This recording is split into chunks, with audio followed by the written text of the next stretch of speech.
I'd like to introduce Rachel from Japan, who takes LDN for ankylosing spondylitis. Thank you for joining me, Rachel. You're welcome. It was nice to meet you. Could you tell me when you first started to notice symptoms? I was 14 years old, or almost 14, and we had traveled to the U.S. for a 3-month trip, and I couldn't stay awake. My mother and my brother kept scolding me because I was falling asleep in the car every time they turned around, and I was um, rather withdrawn at the time, I guess going into my teens, and Mhm. I didn't tell mother how much pain I was in. But at the end of that summer, as we were preparing to leave to go back to Japan the next day, the pain in my spine became so severe I couldn't crawl out of bed. Wow. So Yeah. what happened then? Well, mother massaged my back, and you know how it is with AS. You get out of bed and you feel a little better. So Mhm. I got on the airplane the next day. We came back to Japan and immediately went in to see a doctor, only to find out that I had tuberculosis. Ah, Yeah, and being that this is Japan, and in that day and era, we had a lot of TB going around, the doctor just assumed that that's all that was wrong with me. She couldn't see um, anything on my spine, and so she told me that was all in my head. oh, And thus the story begins. You know how it goes. mm. But after a few months where the pain was not every day, but when it would hit, it was very severe, mother finally took me to Kyoto, to the university hospital where I was born. And I was diagnosed at the time with, I believe they said juvenile rheumatoid arthritis was the likely culprit. Hmm. But since I was on bed rest for tuberculosis already, they told me just to stay down, uh, and it would hopefully go away by the time I was 16 or 17. So were you meant to just stay in bed? Did you? Yes. Did you really? Yes. That's unbelievable, isn't it? Unbelievable. Yeah. Well, at So, the time, I was down with tuberculosis anyway, so I guess they thought it was killed two birds with one stone. so when did you actually manage to get out of bed? Well, 16, by age 16, the tuberculosis had settled down to where the doctor felt I could be up and around. And my spine was also doing, it ached. It ached all the time, but the sharp pain was pretty much a very occasional thing.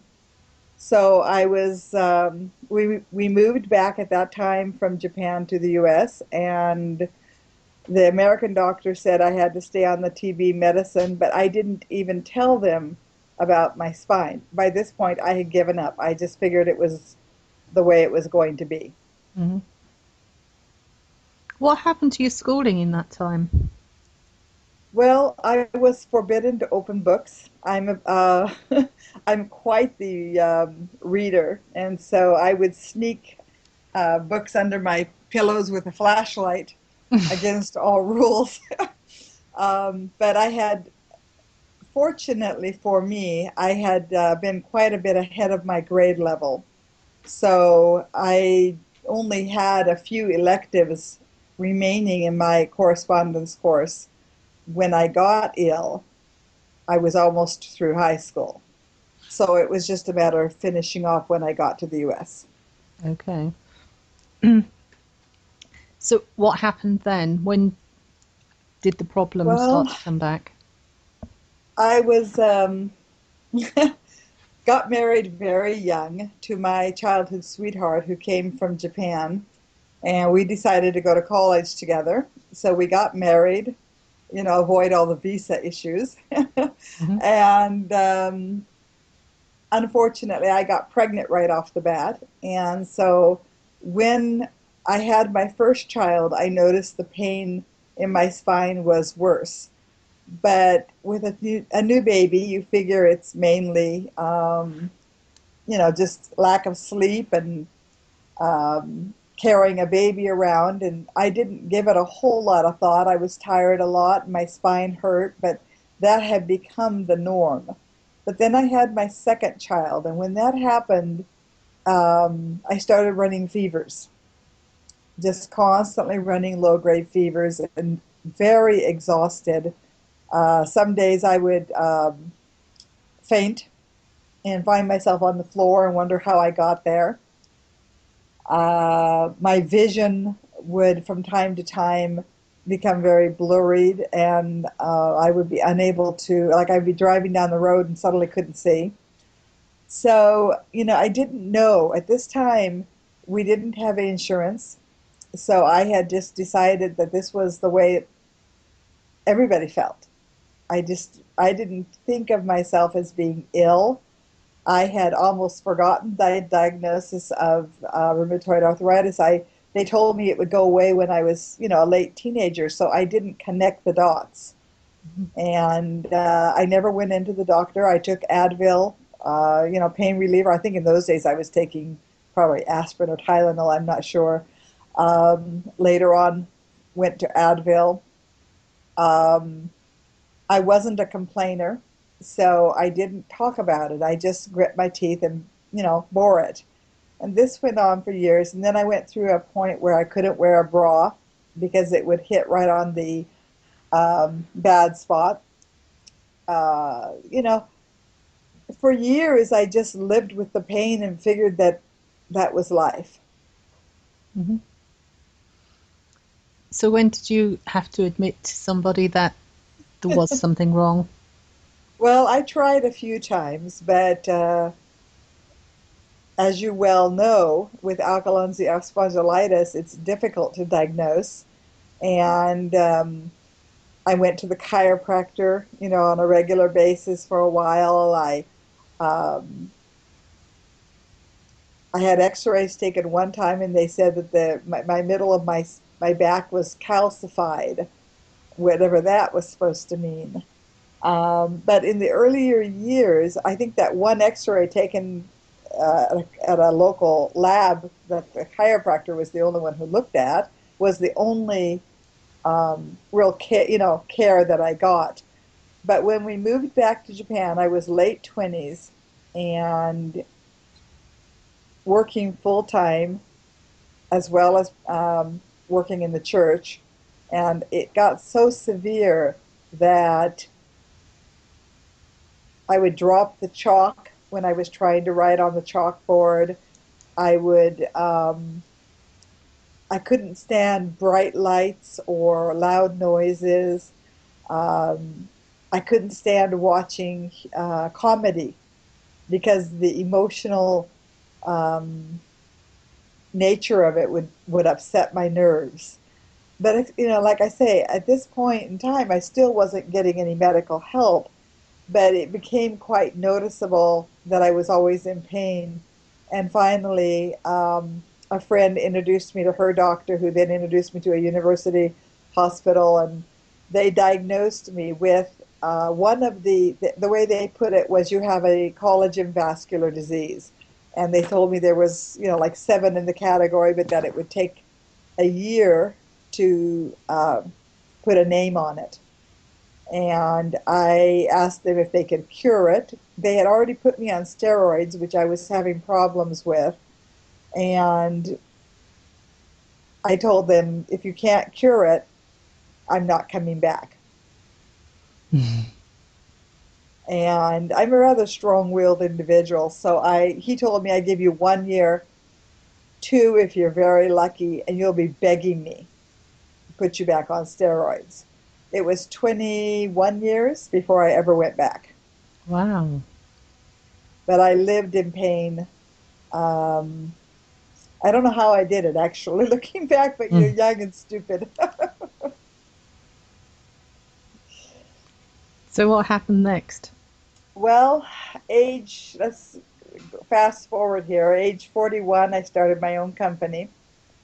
And I kind of had to restart my life, actually. I ended up being single and um, started up my company. And I knew in my mind at this point that I had maybe 10 years. So I worked double shift, um, built my company, and 7 years later, I collapsed. And at that point, I swelled up. I had been gradually getting worse. For about 6 months. I had been having mental, um, I guess you could call it brain fog, so severe that I would look at coins in my hand and not be able to count them. I would look at a calculator and not be able to read the numbers. I would look at a clock and not be able to tell what time it was. And it was getting, fortunately, I had raised up some wonderful staff and they were managing for me, but it was getting worse and worse. And my stomach was hurting severely all the time.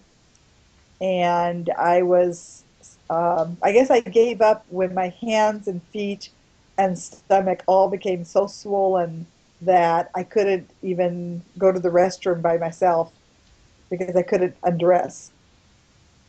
And when it got to that point, I finally gave up and went into the doctor and then got referred again to a university hospital.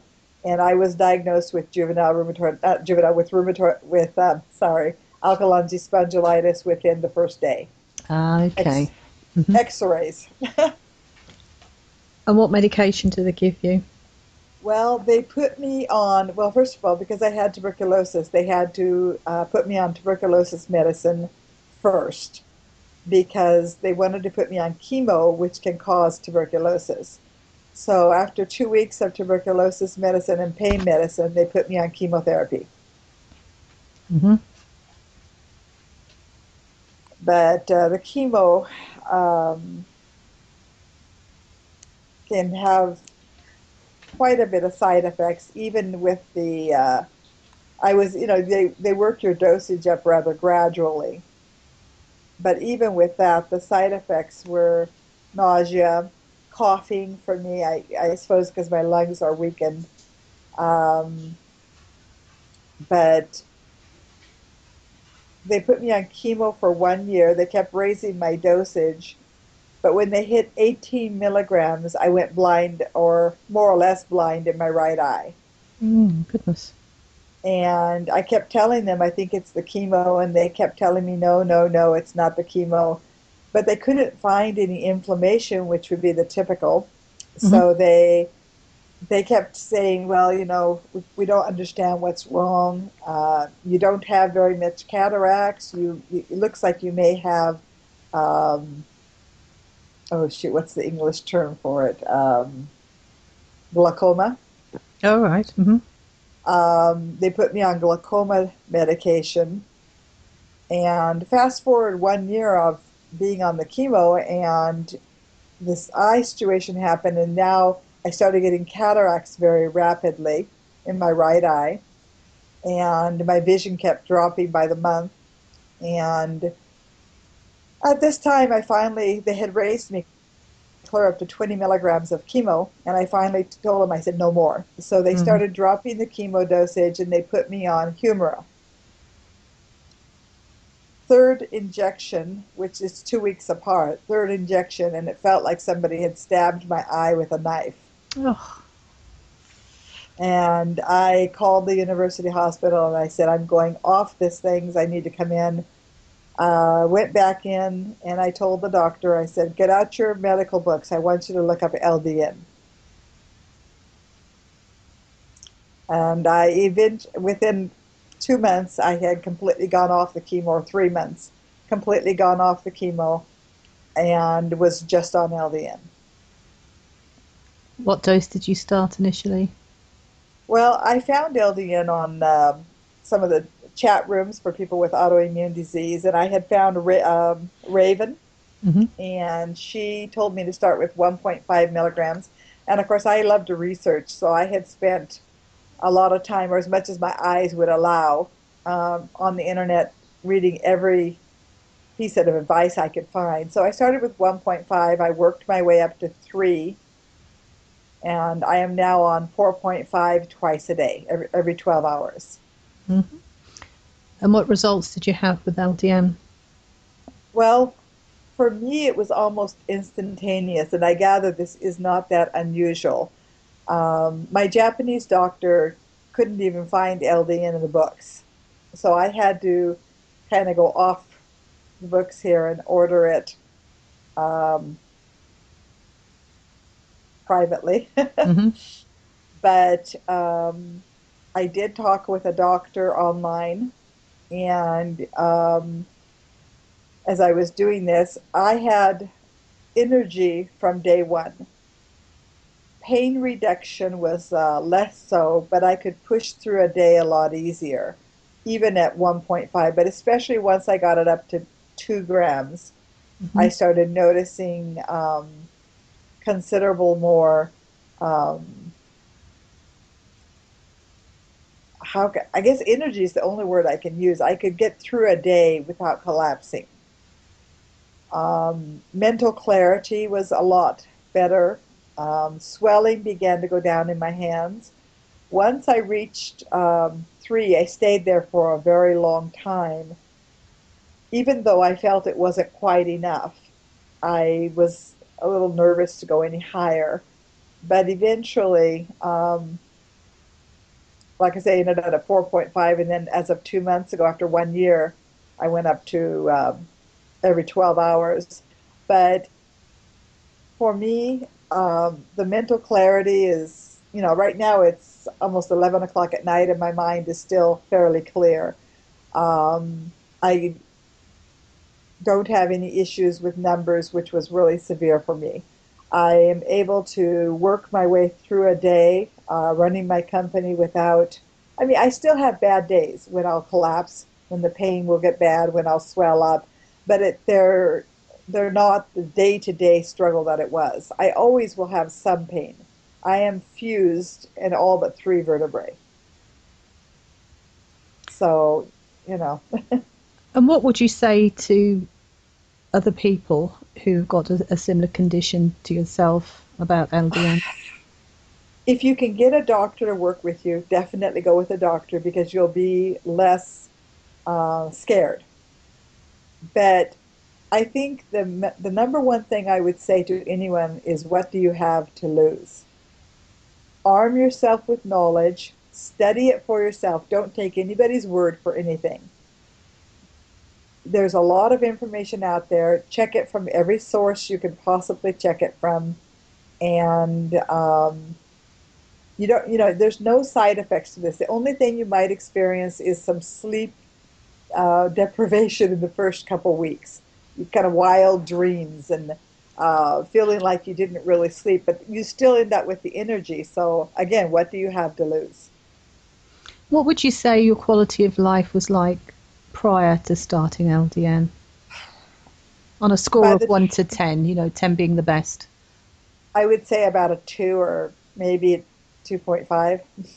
Right. I, I, I would not leave my building more than 2 or 3 times in a month. Only time I ever went anywhere was just to go to the doctors or occasionally out to eat. Wow. And what would you say it is now? Um, 7 to 8, 7 maybe. The only reason I can't give you a higher number than that is, the amount of fusion in my neck and spine and everything, and the immobility issues that go with that. Mm. Even though I am, like I say, I'm pretty strong-willed, so I still just uh, live fairly normally, but I don't go out much. So therefore, my quality of life does drop some there. Mm. Um, I can't, even though I can push through a day of work, I can't play and work. Yes, I understand.